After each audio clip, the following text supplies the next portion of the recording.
नमस्कार.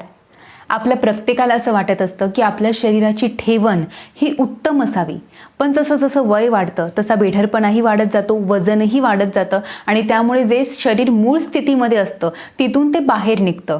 तर असं वाढलेलं वजन कमी करण्यासाठी किंवा हे शरीर पुन्हा मूळ स्थितीत आणण्यासाठी आपल्याला एकच उपाय आहे आणि तो उपाय म्हणजे व्यायाम. आणि त्यातूनही सर्वोत्तम उपाय म्हणजे योगासने. आता बघा, बरेचसे रोग जे निर्माण होतात ना, ते रॉंग पोश्चरमुळेच होतात. म्हणजे चालण्याची चुकीची पद्धत किंवा बसण्याची चुकीची पद्धत. तर बसताना बरेच जण कशी बसतात, पाठीला पोक काढून. जर मागे भिंत असेल, टेकायला टेबल असेल तर पाय सरळ सोडून पायावर पाय ठेवून पाठ अशी टेकून बसतात. म्हणजे इथे काय पोश्चर दिसतंय तुम्हाला, खांदे असे पूर्ण उतरलेले असतात, पाठीला असा गोल आकार आलेला असतो. त्यामुळे फुफ्फुसं पूर्ण भरलीच जात नाहीत ऑक्सिजनने. मुलं अभ्यास करतात तेव्हा असं वाकून इथे जमिनीवर किंवा स्टडी टेबलवरती, इथेही फॉरवर्ड बेंडच आहे आणि त्यामुळे ब्रीदिंग होत नाही.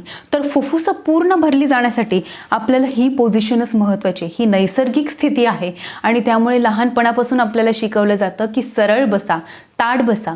त्यामुळे जेवताना सुद्धा तुम्ही खरं तर ताठ बसायला पाहिजे. बॅक स्ट्रेट ठेवून जेव्हा आपण जेवतो तेव्हा पचनही चांगलं होतं. तर पचन सुधारण्यासाठी, श्वसन सुधारण्यासाठी आणि संपूर्ण आरोग्य सुधारण्यासाठी. कारण जेव्हा आपण सरळ बसतो तेव्हा फुफ्फुसं जास्त हवेने भरली जातात, प्राणवायूचा पुरवठा शरीराला जास्त होतो, तेव्हा शरीराचं आरोग्य चांगलं राहतं. आणि तसंच त्याचमुळे ऑक्सिजन लेवल शरीरात ही उत्तम राहते. ऑक्सिजन लेवल शरीरातली चांगली ठेवण्यासाठी आपण ब्रीदिंग वरती लक्ष ठेवायला पाहिजे आणि ब्रीदिंग चांगली होण्यासाठी पोश्चरवरती लक्ष ठेवलं पाहिजे. तर हा पोश्चर आहे तो सर्वांनी लक्षात ठेवा. आता ही पाठीला पोक आलेली जी सवय, पोक काढून बसण्याची सवय, तर ती कशी मोडायची, त्यासाठी मी काही योगासने सांगते. ही योगासने करून आपण पाठीला आलेलं पोक नाहीसं करू शकतो, आपले पोश्चर्स इम्प्रूव्ह करू शकतो. तर असं हे शरीर पुन्हा मूळ स्थितीत आणण्यासाठीची योगासने आहेत. ती नीट लक्षात घ्या, नीट समजून घ्या आणि नित्य नियमित सरावात आणा. सुरुवात करते मी दंडासन या आसनापासून. दंडासन हे आसन असं आहे की जेव्हा ही पोश्चर, आता तुम्हाला एल अल्फाबेट प्रमाणे माझं पोश्चर दिसतंय, हे एकदम साधं आसन दिसताना साधं दिसतंय, पण जेव्हा तुम्ही करून बघाल तेव्हा लक्षात येईल जेवढी लवकर आपल्याला उसण भरेल किंवा पाय भरून येतील असे एकदम सरळ ठेवून, तेवढं समजायचं की हे मसल्स वीक आहेत. तर अशी याची स्ट्रेंथ वाढवण्यासाठी किंवा मसल्सची पॉवर वाढवण्यासाठी हे आसन आपल्याला मदत करतं, ज्याच्यामध्ये पाठीचा कणा सरळ राहतो आणि कण्याच्या आजूबाजूचे स्नायू सुद्धा कण्याला सपोर्ट करतात आणि कण्याला धरून राहतात. आणि त्यासाठी या स्नायूंवरही आपल्याला काम करायचंय आणि याप्रमाणे छाती ताणून बसायचंय.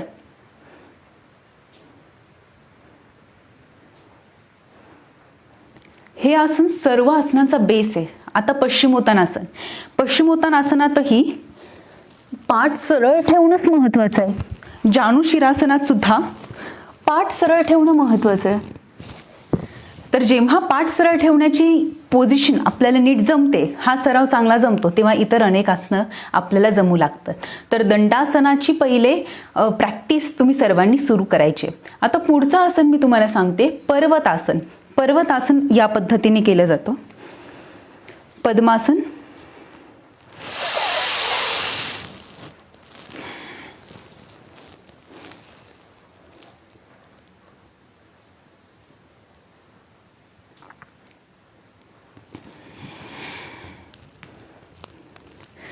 आता आम्ही सर्वजण जेव्हा योग वर्ग घेत असतो, सर्वांना शिकवत असतो, तेव्हा आमचं लक्ष अशाच बारीक बारीक मसल्सवरती असतं. जसं हे पर्वतासन आहे, दिसताना असं दिसतं की हात वरती घेऊन असे लॉक केलेले आहेत, पण खरं मसल्स जे स्ट्रेच झालेले असतात ना, ते एकदम इनर मसल्स स्ट्रेच झालेले असतात म्हणजे ते आपल्याला करावे लागतात. जसं आता बॅक मसल्स आहेत, बॅक मसल्सना स्ट्रेच करावं लागणार आपल्याला. लोअर बॅक मसल्सना स्ट्रेच करता येतं. अप्पर बॅक मसल, मानेचे स्नायू, खांद्याचे स्नायू आणि पोटाचे स्नायू यांना आपल्याला चांगल्या प्रकारे ताणता येतं या आसनात. मग पोश्चरमध्ये इम्प्रूव्हमेंट होते. तर अशा पद्धतीने आपण जास्तीत जास्त हात वरती स्ट्रेच करून पर्वतासनाचा सराव सर्वांनी करावा. आता आपण पुढचं आसन पाहतोय. पुढचं आसन आहे मार्जरासन.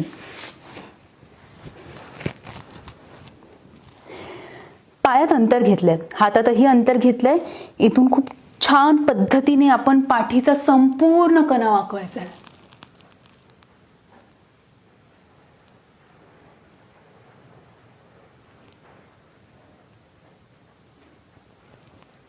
आता या आसनात आपल्याला अजून इम्प्रूव्हमेंट करता येते. म्हणजे दिसताना ते साधं सोपं वाटतंय, करताना देखील सोपं जातं. पण निरीक्षण केलं, अजून ऑब्झर्वेशनची आपली लेवल वाढवली की आणखीन इम्प्रूव्हमेंट करता येते. 500हून अधिक मसल्स आहेत आपल्या शरीरामध्ये आणि आपण किती मसल्स ताणतोय. म्हणजे ताण न देणं हा एक प्रकार वेगळाच, व्यायाम न करणं. पण व्यायामाला सुरुवात करून सुद्धा त्यात इम्प्रूव्हमेंट आणणं हे महत्त्वाचं आहे. तर या सर्व पोश्चर्सनी इम्प्रूव्हमेंट आणता येते. जसं मी मार्जरासन केलं, घशाला अजून चांगलं मी ताणू शकते, पाठीला आणखी मी चांगलं बेंड करू शकते आणि मानेला अजून मागे वाकवू शकते. हे आपल्याला फक्त ऑब्झर्वेशननी कळतं. आता इथून आपण ऊर्ध्वमुख श्वानासन करूया. हात असे ठेवायचे, पाय सरळ ठेवायचे, सरळ ठेवून कंबर पुढे आणि छाती पूर्ण पुढे काढून बॅक बेंड.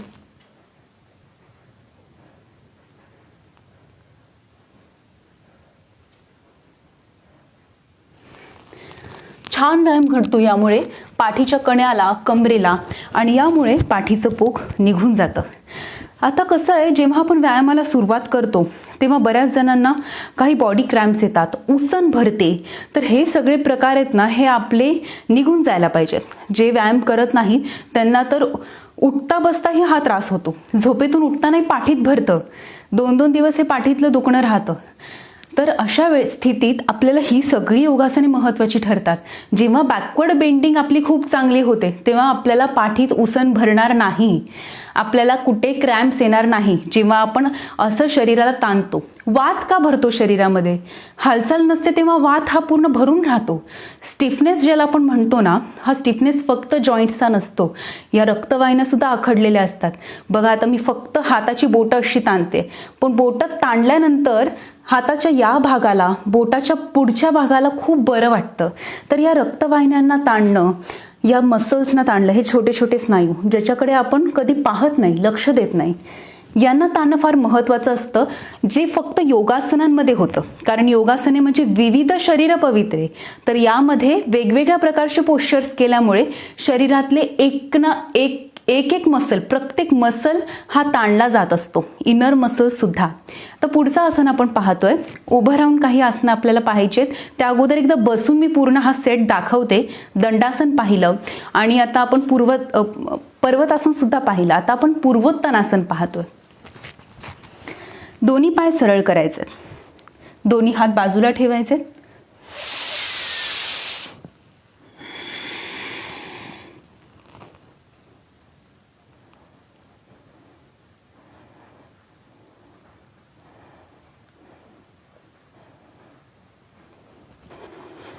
या जॉईंट्सवरती खूप चांगला ताण आला मला. आता चांगलं वजन घेता आलं, त्यामुळे या जॉईंट्समधला नाही, या आसनामध्ये चांगला व्यायाम घडतो.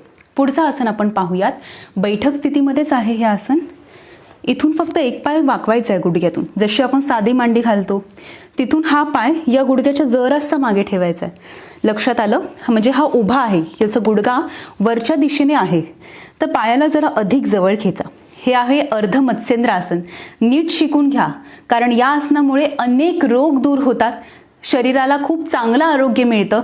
अगदी आपल्याला पोट कमी करायचे तरी हे आसन उपयोगाचं ठरतं. पाठीचं दुखणं असेल ते घालवण्यासाठी उपयोगाचं आहे, सर्वायकलसाठी, डायबिटीजसाठी, पचनक्रिया सुधारण्यासाठी आणि पोट चांगलं साफ होण्यासाठी, इवन ब्रिदिंगसाठी सुद्धा. तर असं पोटाला पीळ देणं हे फार महत्त्वाचं आहे. नीट पहा. आता इथे उजवा पाय माझा वरती आहे, मी डावा हात उजव्या पायाच्या पुढून घेते आणि इथे उजव्या पायाला पकडते. जर पकडता येत नसेल तर आपण फक्त हात असा ठेवायचा किंवा असा ठेवायचा.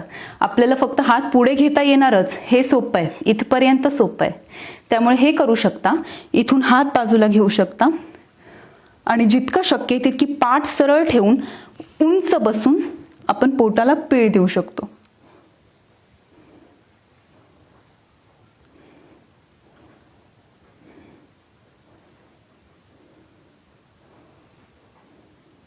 जमलंच तर पकडा, कारण बऱ्याचदा पोटाचा घेर जेव्हा जास्त असतो तेव्हा पाय इथे अडकतो, इथून तो इथे जवळ खेचताच येत नाही आणि यासाठी आपण हाताने जवळ खेचायचंय पायाला. पुढचं आसन आपण पाहूयात, गोमुखासन. हे आसन सुद्धा खूप सुंदर आहे. पाय एक असा घ्यायचा आहे, दुसरा पाय असा घ्यायचा आहे. डावा पाय सध्या वरती आहे, तर आता उजवा हात मी वरती घेते. डावा हात असा खालून घ्यायचा आहे, मागून दोन्ही हातांनी लॉक करायचं आहे. लक्षात आलं? आता मी तुम्हाला बॅक पोश्चर दाखवतेय, नीट बघून घ्या, ज्यामध्ये मी हात कसे लॉक करायचे ते दाखवणार आहे.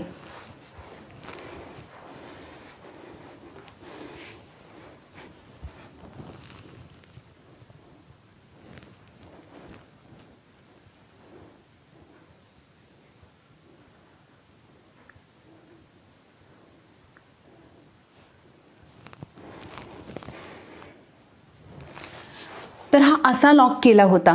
आता ही जी प्रॅक्टिस आहे हात मागे घेण्याची, ती या गोमुख आसनामध्ये होते. बऱ्याचदा काय होतं, हात पाठीमागे पोचत नाही, त्यामुळे पाठीलाही साबण लावला जात नाही. इथपर्यंत स्टिफनेस आपल्या हातांमध्ये असतो, जॉईंट्समध्ये असतो. तर लक्षात घ्या, डेली रुटीनमध्ये सुद्धा आपल्याला अशा काही गोष्टी करता येत नाही ज्या खूप गरजेच्या असतात, ते या स्टिफनेसमुळे. मग हा स्टिफनेस जर गेला तर हे सगळे रोटेशन्स खूप महत्त्वाचे आहेत. म्हणजे आता हात मागे जाण्यासाठी ना, हा वर्कआउट म्हणा, ही एक्सरसाइज, हात मागे घेण्याची एक्सरसाइज. कारण मी बऱ्याचदा पाहिलेलं आहे, जसं वय वाढत जातं तसं स्टिफनेस वाढतो. त्यामुळे जेव्हा मी मुलांची एक्सरसाइज घेते तेव्हा ते हा रोल खूप चांगल्या प्रकारे करतात, छान हात फिरवतात.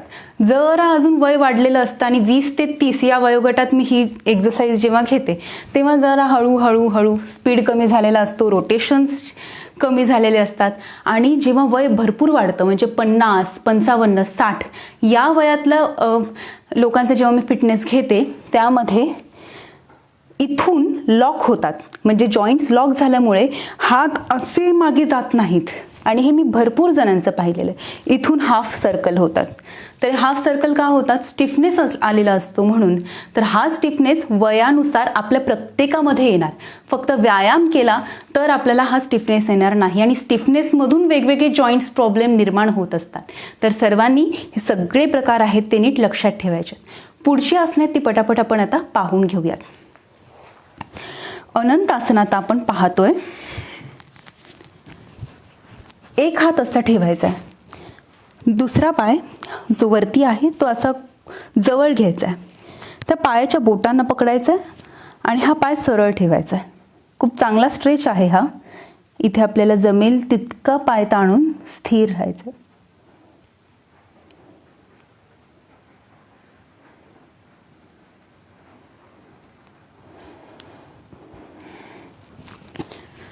दोन्ही बाजूने करा करताना. आता पुढची आसनं आहेत ती जरा उभं राहून आपण करणार आहोत. पहा, आता आपण अंजनी आसन करतोय. एक पाय असा पुढे ठेवायचा आहे, पुढच्या पायावरती वजन टाकायचं आहे.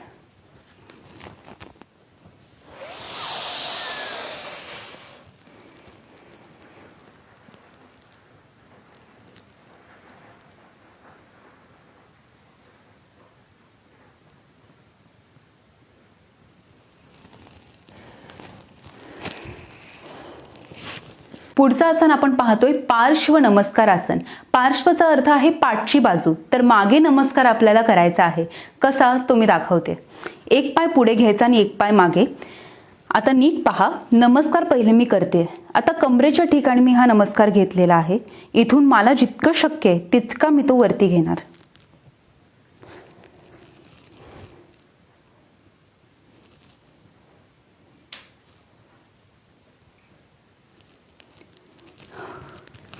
हे सगळे स्ट्रेचेस आहेत ना, रिबकेश ताणणे, हातांना मागे घेणे, हे सगळं करून खूप बरं वाटतं. प्रत्येक स्नायूचा आपल्या मेंदूशी संबंध असतो. प्रत्येक स्नायूला ताण मिळाल्यानंतर आपल्याला खूप बरं वाटतं. फक्त काय करायचं आहे, ताण द्यायचा आहे, डोळे मिटायचे, श्वास सामान्य ठेवायचा आहे आणि लक्ष केंद्रित करायचं आहे. इतकं केलं की आपल्याला लगेच रिलॅक्सेशन रिलॅक्सेशन मिळतं.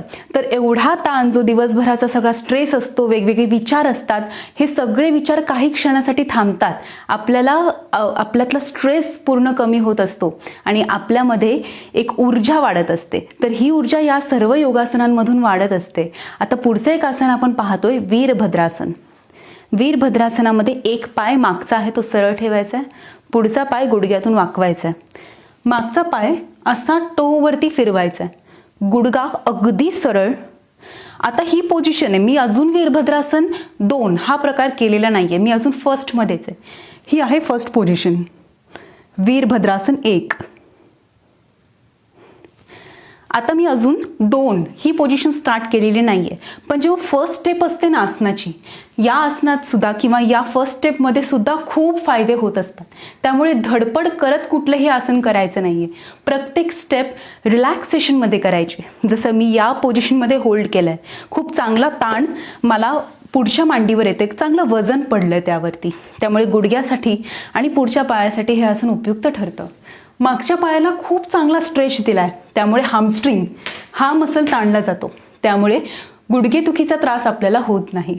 आता मी थायरॉइड ग्लँड्स आणि रिबकेज, लंग्स, हार्ट ताणणार आहे. अगदी हृदयाला सुद्धा ताण मिळतो जेव्हा आपण उष्ट्रासन, वीरभद्रासन अशी आसनं करतो तेव्हा.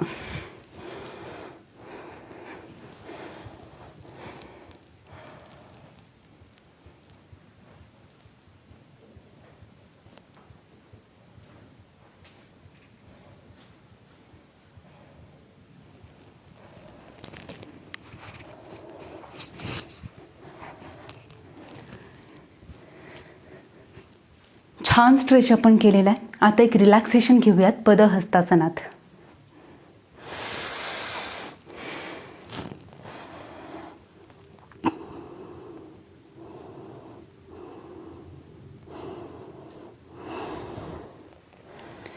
आत्ताचा आपला हा जो विषय तो असा आहे ना की मी प्रत्येक आसन तुम्हाला दाखवू शकते, पण भरपूर आसनं असल्यामुळे आपल्याला वेळ अपुरा पडणार आहे. पण इथे जेवढी आसनं मी दाखवली ती खूप महत्त्वाची आहेत, ती आसने करायचीच आहेत. त्यासोबत त्याच्या आजूबाजूला असलेली आसनं, म्हणजे जसं मी एक पाय बेंड करून जेव्हा वीरभद्रासन दाखवलं त्याच्यासोबतच अजून आसनं आहेत ती आपल्याला जमू शकतात. जसं उत्थित पार्श्व कोणासन,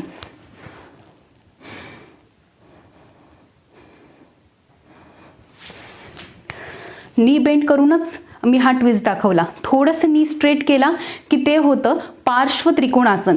पहा,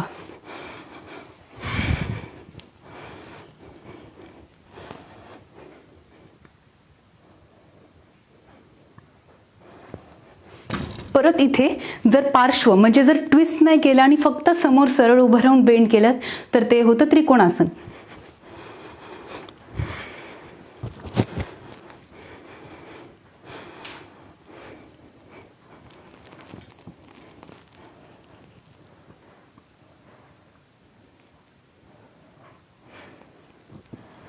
आता इथे पाय जे अंतर घेतलंय ते जॉईन केलं, म्हणजे पाय दोन्ही जॉईन केले आणि फक्त एक हात असा वरती घेऊन बेंड केला तर हे होतं कोणासन.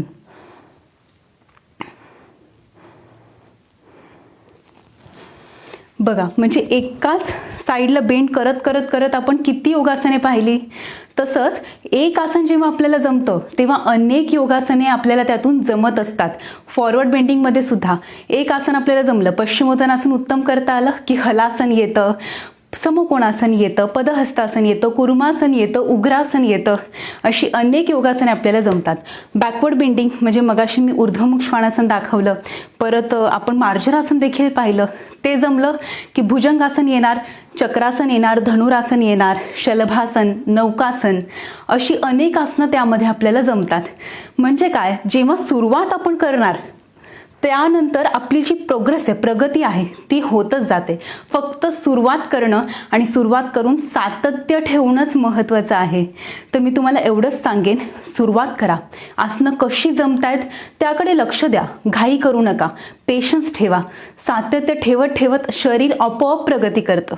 योगासने अशी आहेत ना, नुसतं फक्त पाय सरळ ठेवण्याची प्रॅक्टिस केली, टोजवरती उभं राहण्याची प्रॅक्टिस केली, ताडासन स्ट्रेच करण्याची, त्या स्ट्रेचिंगमधून सुद्धा खूप रिलॅक्सेशन मिळतं आणि स्टिफनेस जातो. म्हणजे अशी अनेक योगासने आहेत की ज्याच्यामध्ये आपलं जे स्टिफनेस आहे किंवा जडपणा आहे तो नाहीसा होतो. त्यामुळे सुरुवात करा आणि सातत्य कायम ठेवा आणि आसनात प्रगती करत चला. धन्यवाद.